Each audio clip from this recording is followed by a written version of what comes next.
norma dan macam-macam norma dalam masyarakat. 1. Hakikat norma. Norma dipandang sebagai rambu-rambu yang dipakai seseorang dalam masyarakat. Keberadaan norma sebagai suatu aturan digunakan agar kehidupan bermasyarakat, berbangsa dan bernegara menjadi tertib dan harmonis. 2. Pengertian norma. Norma berasal dari bahasa Belanda, norm, yang artinya patokan, pedoman, atau pokok kaidah. Sementara itu, menurut Kamus Besar Bahasa Indonesia, pengertian norma adalah sebuah aturan atau ketentuan yang mengikat warga kelompok dalam masyarakat. Norma merupakan kaidah atau aturan yang harus dipatuhi oleh setiap manusia dalam menjalankan berbagai aktivitas kehidupannya dalam kehidupan di keluarga, masyarakat, maupun kehidupan berbangsa dan bernegara.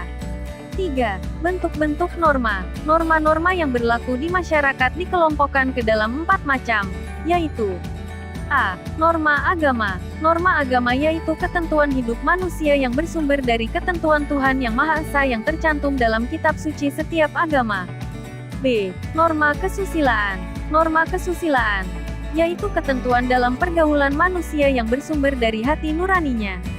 Sanksi terhadap pelanggaran norma kesusilaan sifatnya tidak tegas karena hanya diri sendiri yang merasakan. C. Norma kesopanan. Norma kesopanan adalah keseluruhan aturan bertingkah laku dalam masyarakat. Aturan tersebut timbul dalam pergaulan masyarakat. Norma kesopanan disebut juga aturan yang beradab. Sikap sopan ditunjukkan dengan cara bertutur kata dan bertingkah laku, agar dapat dikatakan sopan. D. Norma hukum. Norma hukum adalah aturan yang bersumber dari hukum. Norma hukum didasarkan sepenuhnya pada undang-undang.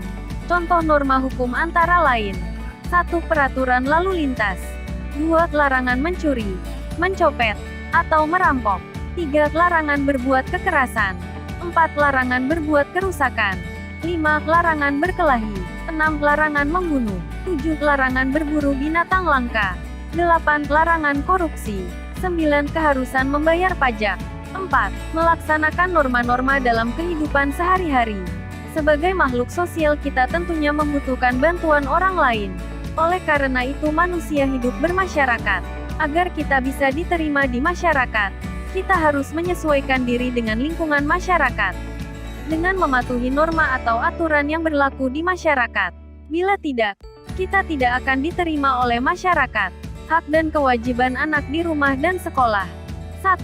Hak dan kewajiban anak di rumah. A. Hak anak di rumah. Ada beberapa hak yang harus anak dapatkan ketika berada di rumah. Antara lain sebagai berikut.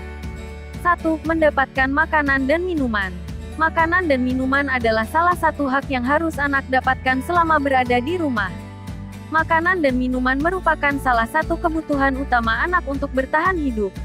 2. Mendapatkan perlindungan dan keamanan. Kalau orang tua melarang kita pergi ke suatu tempat atau melarang kita melakukan sesuatu, kita harus menurutinya. Sebab itu merupakan bentuk perlindungan dari orang tua supaya kita tetap aman. 3. Mendapatkan kesejahteraan hidup.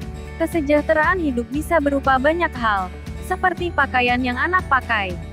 4. Mendapatkan kasih sayang. Kasih sayang keluarga merupakan hak dari setiap anggota keluarga. Sebaliknya, anggota keluarga juga memiliki kewajiban untuk mencintai semua keluarganya. 5. Mendapatkan perawatan dari orang tua. Seorang anak juga memiliki hak untuk dirawat orang tuanya. Orang tua akan merawat sejak anak dalam kandungan hingga besar. 6. Berkumpul dan saling berkomunikasi. Anak berhak untuk mendapatkan waktu berkomunikasi dan berkumpul dengan keluarga. Komunikasi dapat membuka pintu keterbukaan bagi anak kepada orang tuanya. B. Kewajiban anak di rumah. Kewajiban yang perlu dilakukan anak di rumah cukup beragam bentuknya. Berikut beberapa bentuknya. 1. Membersihkan rumah. Membersihkan rumah sebenarnya kewajiban bagi seluruh anggota keluarga. Namun bagi seorang anak, tugas ini dapat menanamkan sikap untuk selalu menjaga kebersihan dimanapun berada. 2. Membantu orang tua. Dengan anak membantu orang tua, maka pekerjaan menjadi lebih ringan. Di samping itu, aktivitas ini turut mendorong agar anak mandiri dan memiliki empati pada orang lain. 3. Melaksanakan aturan keluarga. Setiap keluarga memiliki aturannya sendiri terkait apapun seperti adab, kesopanan. Anggota keluarga wajib menaati. 2. Hak dan kewajiban anak di sekolah. Berikut hak anak di lingkungan sekolah. A. Siswa berhak menerima ilmu pengetahuan dari guru. B.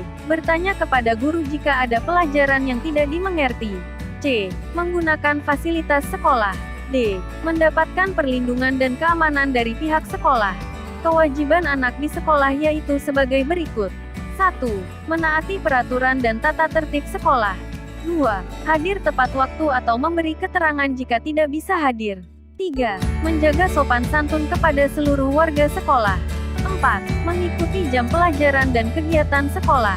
5. Menjaga nama baik sekolah. 6. Menggunakan seragam sesuai ketentuan sekolah. 7. Tidak merusak fasilitas sekolah. Musyawarah.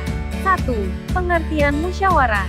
Musyawarah merupakan sistem pengambilan keputusan yang melibatkan banyak orang untuk menemukan penyelesaian atau solusi dari persoalan. Keputusan bersama tersebut harus ditetapkan berdasarkan sebuah pemikiran, pertimbangan, dan pembahasan yang matang. 2. Tujuan dan ciri-ciri musyawarah. Di dalam musyawarah harus ada tujuan yang diputuskan atau dihasilkan. Di antaranya: A. Memberikan kesempatan dan menyelesaikan kesulitan untuk melihat masalah dari berbagai sudut pandang atau perspektif. B. Untuk mendapatkan kesepakatan bersama sehingga keputusan yang diambil dalam masyarakat dapat diterima dan dilaksanakan dengan penuh tanggung jawab oleh anggota musyawarah. Berikut ini merupakan ciri-ciri dalam musyawarah. Antara lain: A. Mengutamakan kepentingan moral dan bersumber dari hati nurani. B. Pendapat yang diusulkan mudah dipahami dan tidak memberatkan setiap anggota musyawarah. C. Dilakukan untuk kepentingan bersama. D. Hasil dari musyawarah dapat diterima sesuai dengan hati nurani dan akal sehat. 3. Nilai-nilai musyawarah. Ada beberapa nilai dasar yang harus diperhatikan dalam melakukan musyawarah. Beberapa nilai dasar tersebut adalah: A. Nilai kebersamaan. B. Nilai kebebasan mengutarakan pendapat. C. Nilai lapang dada atau berjiwa besar. 4. Prinsip-prinsip musyawarah. Prinsip-prinsip musyawarah adalah aturan atau dasar yang harus diikuti selama kegiatan musyawarah berlangsung. Prinsip-prinsip musyawarah antara lain: A. Mengutamakan kepentingan umum dibanding kepentingan pribadi. B. Menghormati pendapat orang lain. C. Melaksanakan keputusan dengan berlandaskan keikhlasan dan penuh tanggung jawab. D. Musyawarah harus dilandasi dengan akal sehat dan hati nurani. E. Musyawarah harus dilandasi dengan asas kekeluargaan. F. Keputusan yang diambil harus bisa dipertanggungjawabkan secara moral kepada Tuhan Yang Maha Esa. 5. Manfaat musyawarah. A. Dapat menyatukan pendapat yang berbeda. B. Mencari kebenaran dan mencegah kekeliruan. C. Permasalahan dapat segera teratasi. D. Setiap keputusan yang diambil dalam musyawarah memiliki nilai keadilan. E. Melatih untuk mengemukakan pendapat di depan banyak orang.